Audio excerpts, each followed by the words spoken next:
pada kegiatan aktualisasi ini, dan yang saya hormati Bapak Heri Mulyono selaku mentor dalam kegiatan aktualisasi ini. Puji syukur saya haturkan kepada Allah yang Maha Kuasa karena telah memberikan saya kesempatan untuk mempresentasikan hasil kegiatan aktualisasi saya yang berjudul Pembiasaan Sholat Sunnah Duha Berjamaah dengan buku kontrol sholat bagi siswa kelas 4 dan 5 di SDN Tanjung Arum, Kecamatan Sukoharjo, Kabupaten Pasuruan.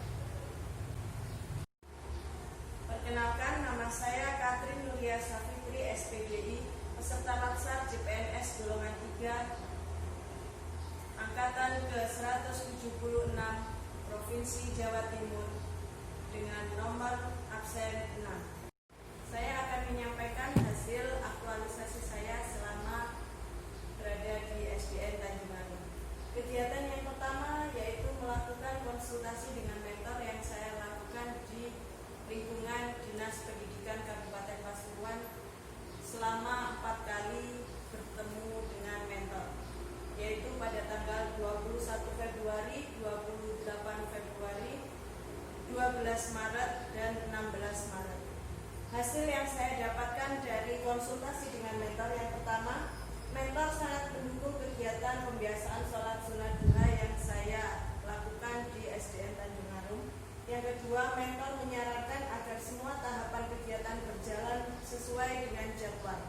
Yang ketiga, melakukan kegiatan aktualisasi sesuai dengan saran dan masukan kepala sekolah serta Dewan Guru SDN Tanjung Arum. Dan yang keempat, mentor menyarankan agar laporan aktualisasi sesuai dengan hasil yang didapat selama melaksanakan aktualisasi di sekolah. Untuk bukti yang saya lampirkan yaitu jurnal kegiatan, jurnal bimbingan, nota dinas, lembar konsultasi, notulen, dan dokumentasi. Kegiatan yang kedua yaitu melakukan koordinasi dengan kepala sekolah dan Dewan Guru di SDN Tanjung Arum, di mana kegiatan tersebut saya laksanakan di ruang kelas, salah satu ruang kelas di SDN Tanjung Arum. Dengan hasil, kepala sekolah dan Dewan Guru sangat mendukung kegiatan yang akan saya laksanakan. Yang kedua, kepala sekolah dan Dewan Guru menyarankan kegiatan pembiasaan sholat sunnah duha hanya untuk kelas 4 dan 5 saja, mengingat waktu yang dimiliki peserta latsar terbatas dan kelas 6 bukan siswa yang diasuh oleh peserta latsar. Yang ketiga yaitu harapan kegiatan ini dapat menjadi kegiatan rutin dan ada penguatan terhadap kegiatan sholat siswa sehingga menjadi acuan dalam pendidikan karakter siswa.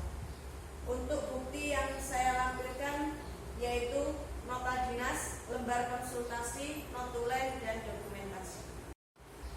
Kegiatan yang ketiga yaitu melakukan konsultasi dengan coach yang saya lakukan melalui WhatsApp.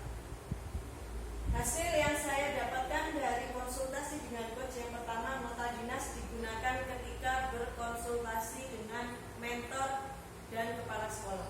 Untuk bab 4 harus ada tabel capaian hasil, analisa dampak, dan tabel before after. Untuk hasil yang ketiga yaitu bab 5 berisi kesimpulan tentang keberhasilan, perubahan, dan manfaat. Saran berisi harapan atas program yang telah dilaksanakan. Untuk bukti yang saya lampirkan, yang pertama yaitu jurnal bimbingan, nota dinas, lembar konsultasi, notulen, dan dokumentasi. Kegiatan yang keempat yaitu mengumpulkan data dan informasi tentang aktivitas sholat sunnah duha yang dilaksanakan siswa. Kegiatan ini saya lakukan dengan mengamati kegiatan sholat sunnah duha siswa di sekolah serta mewawancarai beberapa siswa untuk menanyakan alasan mereka jarang melaksanakan sholat sunnah duha di sekolah. Untuk hasil yang saya peroleh, yang pertama yaitu banyak siswa yang tidak melaksanakan sholat sunnah duha di sekolah, dan beberapa alasan yang mereka utarakan karena mereka tidak melaksanakan sholat sunnah duha di sekolah. Yang pertama antara lain tidak membawa peralatan sekolah, menunggu diperintah oleh wali kelas, dan tidak banyak waktu istirahat sehingga mereka enggan melaksanakan sholat sunnah duha di sekolah. Yang ketiga yaitu siswa.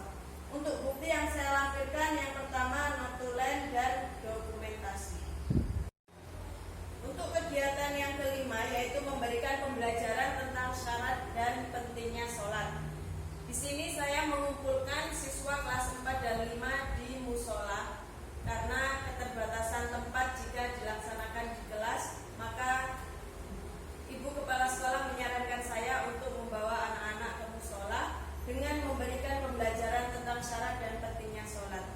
Hasil yang saya dapatkan dari memberikan pembelajaran tentang syarat dan pentingnya sholat yaitu yang pertama, pembelajaran tentang syarat wajib dan syarat sah sholat yang saya berikan kepada siswa. Yang kedua, pembelajaran tentang pentingnya sholat. Dan yang ketiga, memberikan informasi tentang kegiatan pembiasaan sholat sunnah duha berjamaah di sekolah. Untuk bukti yang saya lampirkan yang pertama materi pembelajaran, notulen, dan dokumentasi. Untuk kegiatan yang keenam yaitu lanjutan dari kegiatan yang kelima tadi, memberikan bimbingan tata cara sholat sunnah duha yang baik dan benar kepada siswa. Jadi setelah saya memberikan pembelajaran tentang syarat dan pentingnya sholat, saya lanjutkan dengan memberikan bimbingan tata cara sholat sunnah duha yang baik dan benar kepada siswa. Untuk hasil yang saya dapatkan yang pertama, bimbingan tata cara sholat yang benar kepada siswa, bimbingan tata cara sholat sunnah duha yang benar kepada siswa. Yang ketiga, mempraktekkan gerakan sholat yang diwakili oleh salah satu siswa dari kelas 5. Dan yang keempat, memberikan informasi tentang kegiatan pembiasaan sholat sunnah duha berjamaah di sekolah dan sholat wajib di rumah. Untuk bukti yang saya lampirkan yang pertama materi pembelajaran, notulen, dan dokumentasi. Untuk kegiatan yang ketujuh yaitu membuat jadwal imam sholat. Kegiatan ini saya lakukan dengan cara mengumpulkan siswa yang mampu membaca Al-Quran dengan melihat nilai keterampilan membaca Al-Quran siswa dari nilai rapor siswa. Untuk hasil yang saya dapatkan yang pertama mendapatkan contoh format jadwal imam sholat yang benar dari internet. Yang kedua, mendapatkan data siswa yang mampu membaca Al-Quran dengan fasih dan lancar. Dan yang ketiga, jadwal imam sholat duha di sekolah oleh beberapa siswa yang ditunjuk. Untuk bukti yang saya lampirkan yang pertama jadwal imam sholat dan dokumentasi. Kegiatan yang ke-8 yaitu membuat buku kontrol sholat siswa. Kegiatan ini saya lakukan yaitu yang pertama mencari contoh buku kontrol sholat siswa di internet dari beberapa lembaga yang saya dapatkan. Kemudian saya membuat format buku kontrol sholat bagi siswa. Kemudian saya bukukan menjadi buku kontrol sholat untuk digunakan siswa ketika mereka melaksanakan sholat sunnah duha di sekolah. Hasil yang saya dapatkan yang pertama mendapatkan contoh buku kontrol sholat siswa dari internet. Yang kedua, cetakan buku kontrol sholat siswa dengan kolom yang pertama hari pelaksanaan, yang kedua tanggal pelaksanaan, dan yang ketiga paraf oleh guru piket yang sedang mengontrol kegiatan sholat siswa. Untuk bukti yang saya lampirkan yaitu yang pertama model buku kontrol sholat siswa beserta sampul dan dokumentasi. Untuk kegiatan ke-9 yaitu menyusun dan menetapkan jadwal piket kontrol kegiatan sholat sunnah duha berjamaah.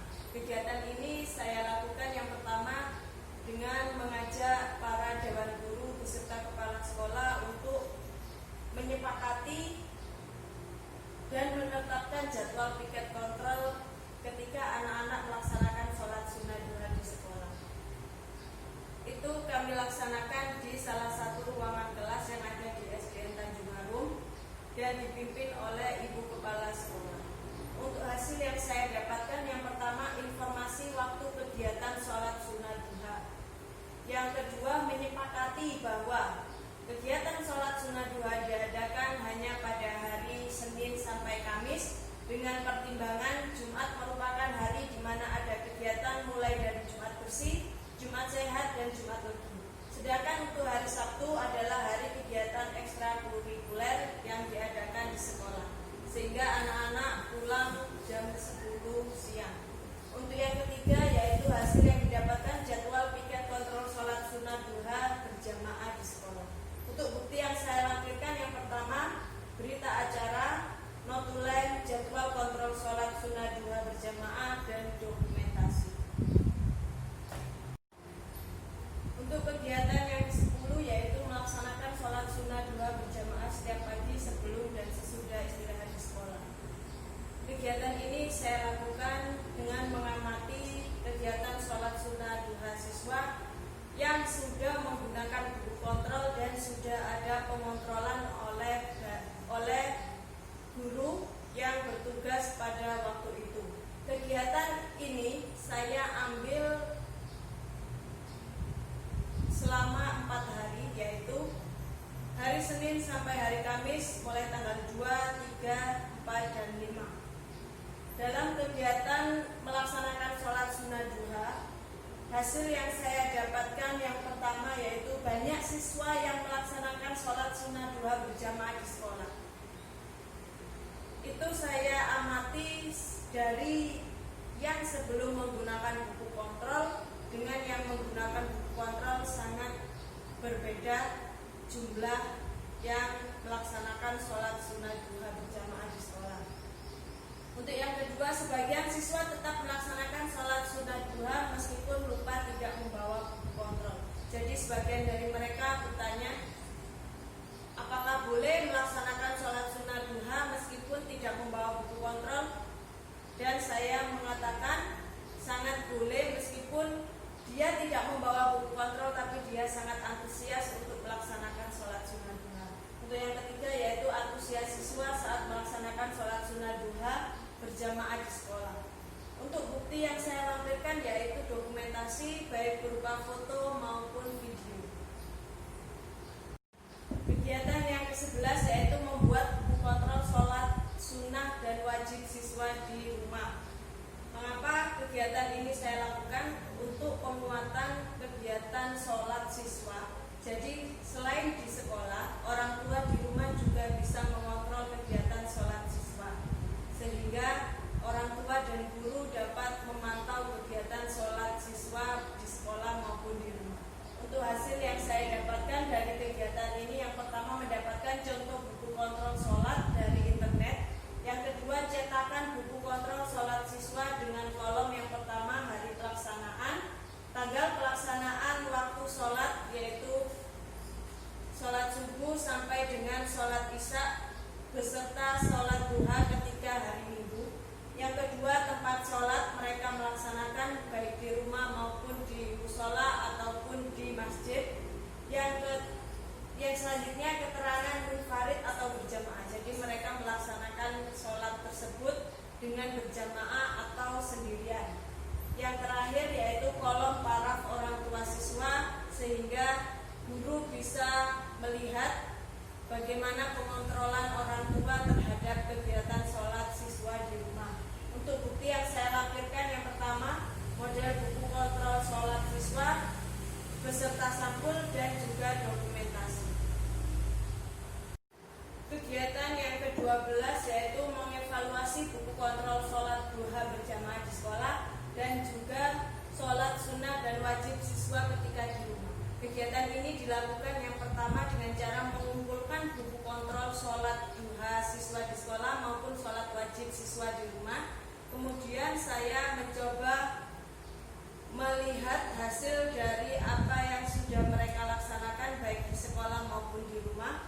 Dengan hasil yang pertama, banyak siswa yang sudah disiplin dalam melaksanakan ibadah sholat sunnah di sekolah maupun di rumah, terutama siswa kelas 4. Terhitung dari siswa kelas 4 yang berjumlah 51 siswa, 38 siswa sudah menunjukkan kedisiplinan dalam hal ibadah sholat sunnah maupun sholat wajib. Sedangkan sisanya masih ada yang beralasan lupa, tidak membawa mukena, dan lain sebagainya. Yang kedua, hasil yang kedua yaitu siswa kelas 5 yang berjumlah 57 siswa juga sudah terlihat kedisiplinan dalam melaksanakan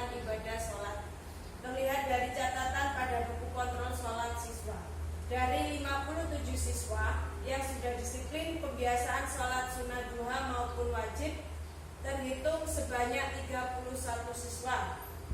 Sedangkan 22 siswa masih ada kegiatan sholat sunnah maupun sholat wajib yang tidak dilaksanakan dengan alasan lupa tidak ditulis. Sedangkan 4 siswa mengatakan bahwa buku kontrol mereka hilang. Untuk bukti yang saya cantumkan yaitu hasil evaluasi buku kontrol sholat siswa dan dokumentasi.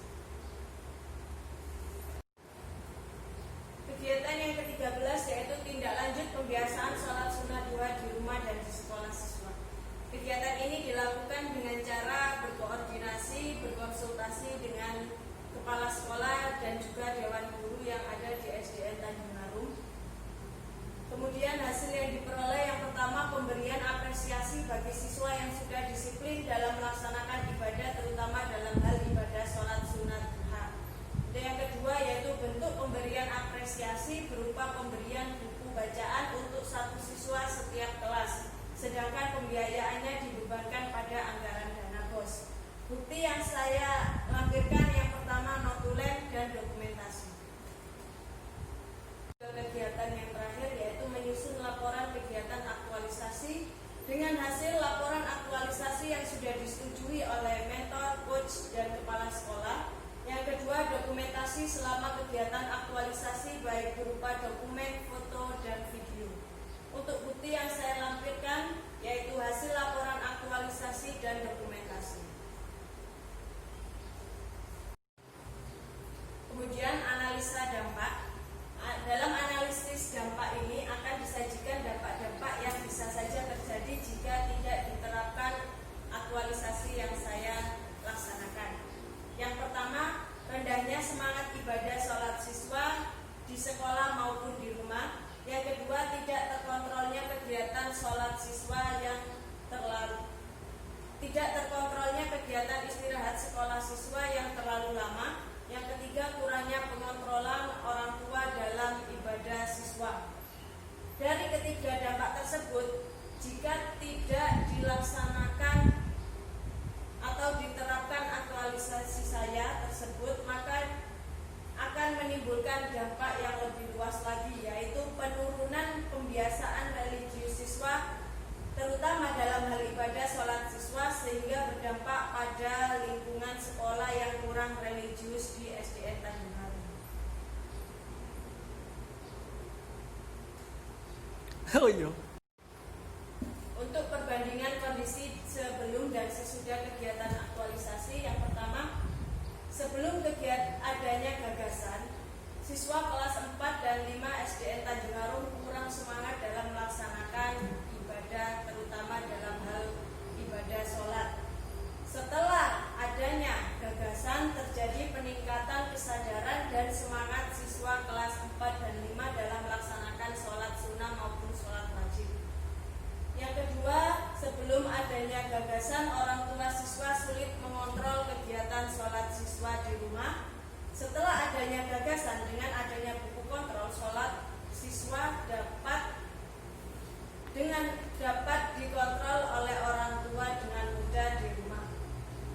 Yang ketiga, sebelum adanya gagasan, sejumlah 108 siswa yang melaksanakan sholat sunnah duha hanya 20 siswa. Setelah adanya gagasan, dari 108 siswa yang sudah melaksanakan sholat sunnah duha dengan rutin lebih dari 50%, yaitu 69 siswa. Dari kolom before dan after tersebut dapat dianalisis, yaitu hasilnya buku kontrol sholat mampu meningkatkan kesadaran siswa terhadap